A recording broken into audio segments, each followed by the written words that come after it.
ఈ టెంపుల్ కోటప్పకొండ మీద ఉన్న త్రికోటేశ్వర టెంపుల్. ఈ టెంపుల్ ప్రత్యేకత ఏంటంటే ఇక్కడ ఉన్న శివుడు దక్షిణమూర్తిగా ఉంటారు.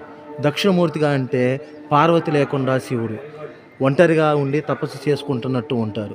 ఇక్కడ శివలింగం కూడా తెల్లగా ఉంటుంది. ఈ కొండపైన కూడా ఒక టెంపుల్ అనేది ఉంది. అంటే దూరంగా కనిపిస్తున్న తెల్లటి చుక్క లాంటిది అది పాపనాశిని.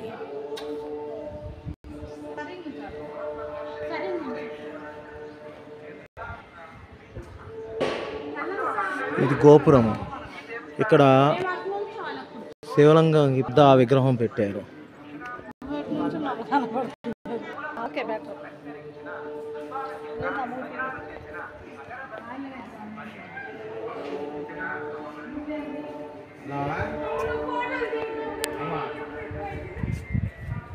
Back